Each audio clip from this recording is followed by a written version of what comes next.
Welcome back to the narration of Life in the World Unseen. We're on chapter 13, The Soil.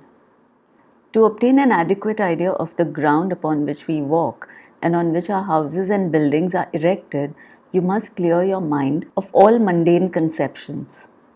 First of all, we have no roads as they are known on earth. We have broad, extensive thoroughfares in our cities and elsewhere, but they are not paved with a composite substance to give them hardness and durability for the passage of a constant stream of traffic.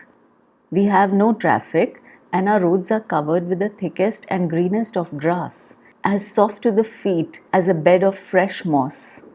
It is on these that we walk. The grass never grows beyond the condition of being well trimmed, and yet it is living grass.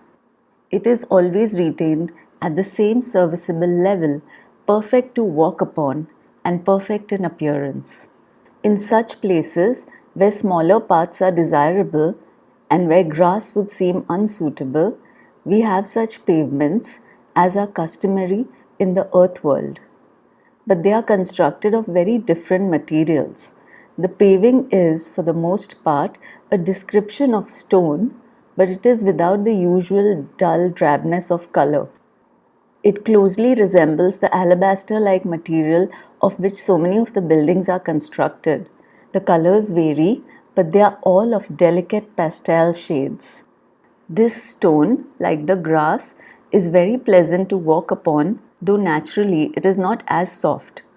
But there is a certain quality about it, a certain springiness, if one may so term it, something like the resilience of certain earthly timber that is utilized in the making of floors. That is the only way in which I can convey any idea of the difference between earthly stone and spirit stone. There is never, of course, any unsightly discoloration to be observed upon the surface of these stone walks. They always preserve their initial freshness. Often the pavements reveal networks of delightful designs formed by the use of different colored materials and blending harmoniously with their immediate surroundings. As one approaches the boundaries of the higher realms, the pavements become noticeably more translucent in character, and they seem to lose some of their appearance of solidity, though indeed they are solid enough. When one draws near the boundaries of the lower realms, the pavements become heavy in appearance. They begin to lose their color until they look leaden and opaque, and they have the semblance of extreme solidity, almost like the granite of the earth plane. Round about our own individual homes, we have lawns and trees and flower beds with trim garden paths of stone similar to that which I have just described to you. But of bare earth, you would see little or none. Indeed, I cannot call to mind ever having seen any such bare plots, for here there is no neglect through indifference or indolence or from other causes that are too familiar to specify. Where we have earned the right to possess our spirit home, we have also within us the constant desire to maintain and improve upon its beauty. And that is not very difficult to accomplish, since beauty responds to and thrives upon the appreciation of it.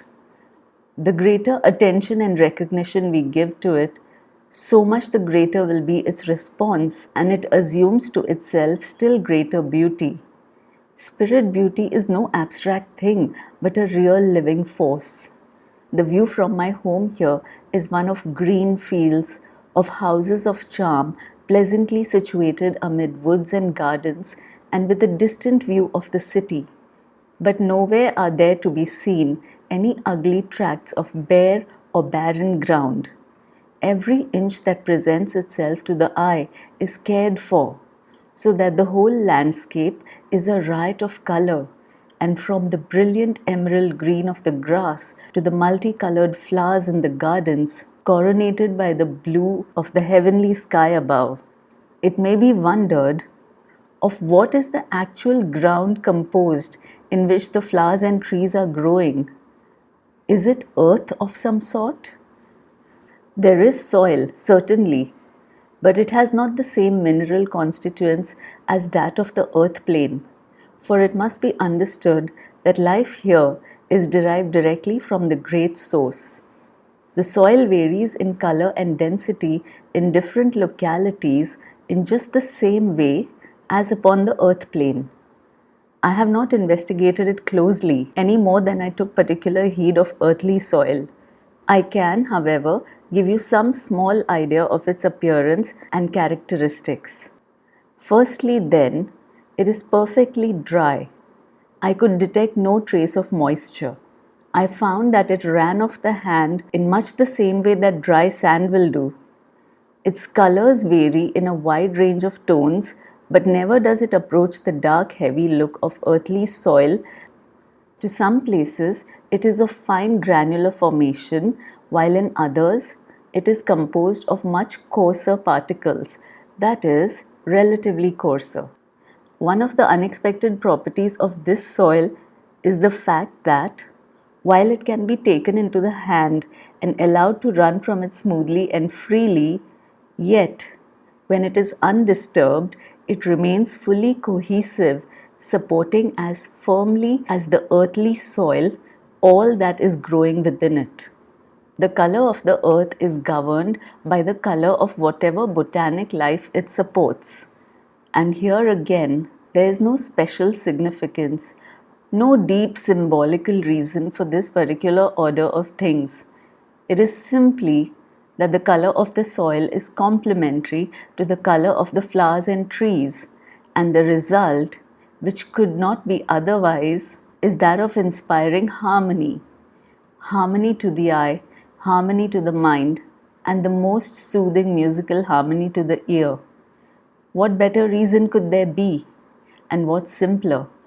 Assuredly, this world of spirit is not made up of a bewildering series of profound and complex mysteries explicable only to the few. There are mysteries, certainly, just as there are upon the earth plane. And just as there are great brains upon the earth plane who can solve those mysteries, so here there are greater brains still, immeasurably greater, who can provide an explanation when our intellects are ready to receive it and understand it. But there are many people in the earth world who earnestly believe that we in spirit live in a continual state of perfervid religious emotion, that every concomitant of spirit life, every form and degree of personal activity, every atom of which the great world of spirit is composed must have some pious, devotional significance. Such a stupid notion is wide, very wide of the mark. Search through the earth world, and do you find any such unnatural ideas attached to the multiplicity of life that lies within it? There is no religious import in a beautiful earthly sunset. Why should our spirit flowers, to take one instance among many, have any other reason for their existence than that which I have already given you, namely, a magnificent gift to us all, from the Father of us all for our greater happiness and enjoyment? There are still many, many souls on earth who solemnly uphold it as an article of faith that paradise, as they call it, will be one long, interminable round of singing psalms and hymns and spiritual canticles. Nothing could be more fantastic. The spirit world is a world of activity, not indolence, a world of usefulness, not uselessness. Nothing in the spirit world is useless. There is a sound reason and purpose for everything. Neither the reason nor the purpose may be plain to everyone at first, but that does not alter the truth of the matter. Boredom can find no place here as a general state of affairs. People have been known to become bored, but that very boredom begets their first step or their next step in spiritual progression through their engaging in some useful work. There are myriad of tasks to be performed and myriad of souls to perform them. But there is always room for one more, and it will ever be so. Am I not living in a world that is both unlimited and illimitable? We do not inhabit a land that bears all the outward marks of an eternal Sunday. Indeed, Sunday has no place, no existence even in the great scheme of the spirit world. We have no need to be forcibly reminded of the great Father of the universe by setting aside one day to Him and forgetting Him for the rest of the week. We have no week. With us, it is eternal day, and our minds are fully and perpetually conscious of Him, so that we can see His hand and His mind in everything that surrounds us. I have deviated a little from what I set out to tell you, but it is expedient to emphasize certain features of my narrative because so many souls of the earth world are almost shocked to be told that the spirit world is a solid world, a substantial world with real, live people in it. They think that it is far too material, far too like the earth world. Hardly, in fact, one step removed from it, with its spirit landscape and sunshine, its houses and buildings, its rivers and lakes, inhabited by sentient, intelligent beings. This is no land of eternal rest. There is rest in abundance for those who need it. But when the rest has restored them to full vigor and health, the urge to perform some sensible, useful task rises up within them and opportunities abound. To return to the particular characteristics of spirit soil. As we approach the dark regions, the soil, such as I have described to you, loses its granular quality and its color. It becomes thick, heavy, and moist until it finally gives place entirely to stones and then rock. Whatever grass there is looks yellow and seared. As we draw closer to the higher realms, the particles of soil become finer, the colors more delicate, with a hint of translucency. A greater degree of resilience is at once observable underfoot when walking upon the thresholds of the higher realms. But the resilience comes as well from the nature of the realm as from the distinct change in the ground. On closer examination, the fine soil reveals almost jewel-like qualities, both of color and form. The particles are never misshapen, but conform to a definite geometric plan. Ruth and I plunged our hands into some of the soil and allowed it to trickle through our fingers in a gentle stream. As it descended, there issued from it the sweetest musical tones, as though it were falling upon some tiny musical instrument and causing the keys to produce a ripple of sound. A keen ear will hear many musical sounds upon the earthly seashore as the water sweeps back and forth over the beach. But no keen ear is necessary to hear the rich harmonics when the ground of the spirit world is made to speak or sing. The sounds emitted in this way vary as much as the color and elements themselves vary. They are there for all to hear, and they can be produced at will by the very simple action I have described. How is this brought about, you will ask? Color and sound, that is, musical sound, are interchangeable terms in the spirit world. To perform some act that will produce color is also to produce a musical sound.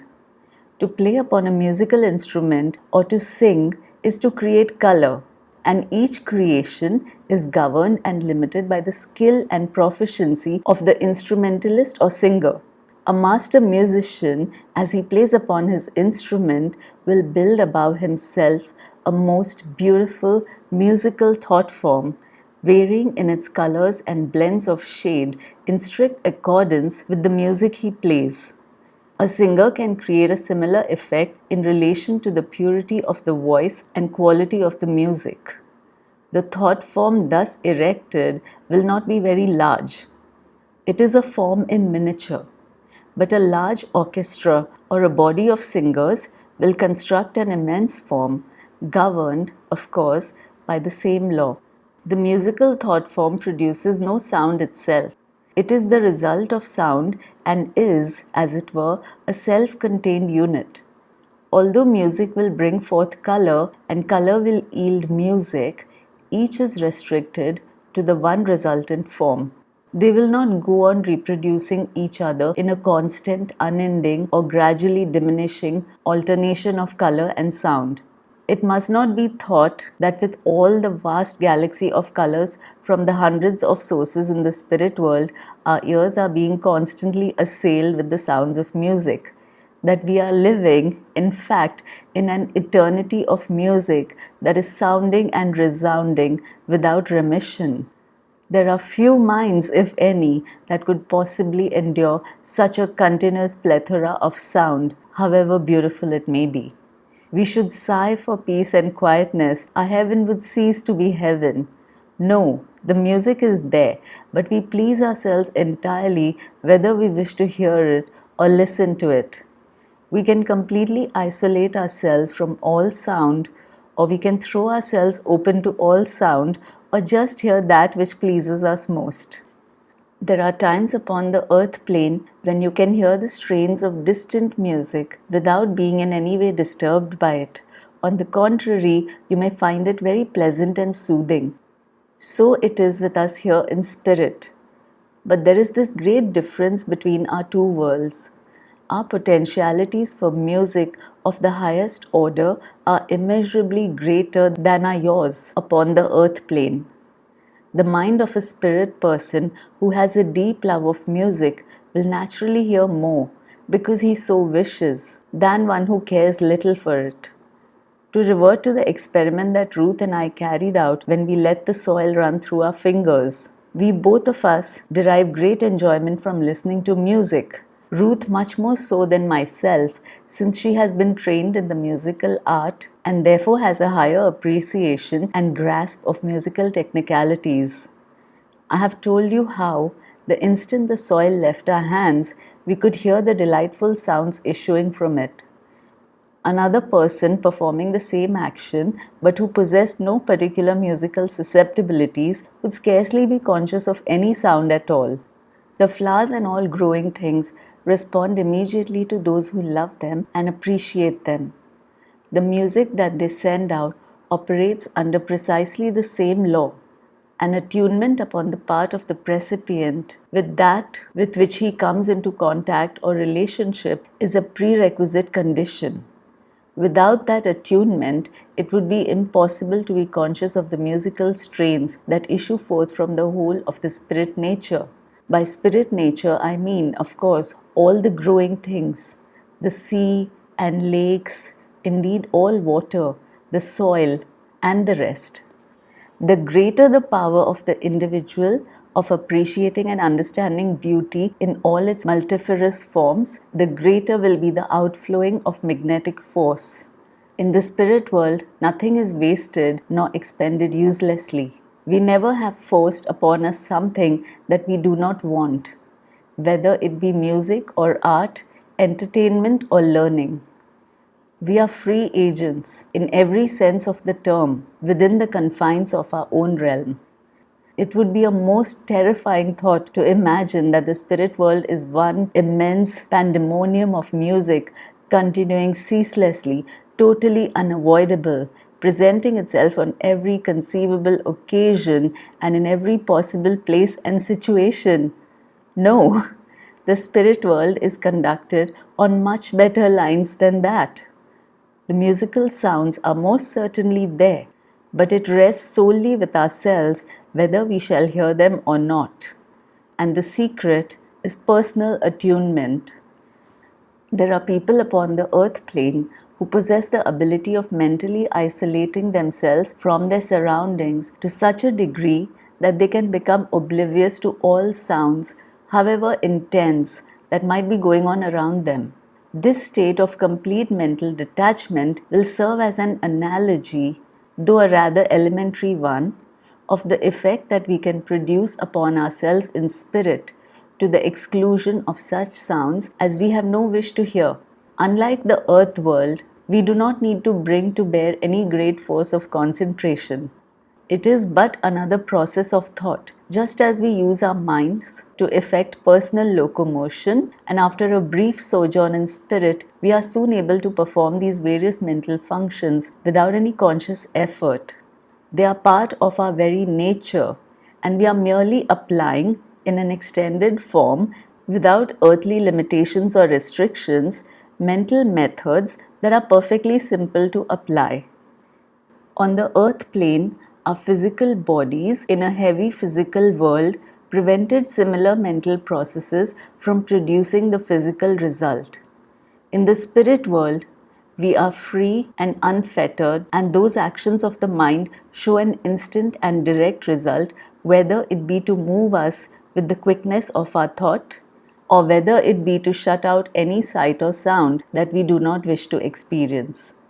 On the other hand, we can and do open our minds and attune ourselves to absorb the many glorious sounds that come rising up all around us. We can open our minds or close them to the many delectable perfumes that spirit nature casts abroad for our happiness and contentment. They act like a tonic on the mind, and they are not forced upon us. We merely help ourselves to them as we wish. It must ever be borne in mind that the spirit lands are founded upon law and order, but the law is never oppressive nor the order irksome, because the same law and order have helped to provide all the countless beauties and wonders of this heavenly realm. That's it for today. I'll see you soon with the next chapter. Till then, stay happy, stay healthy. Bye for now.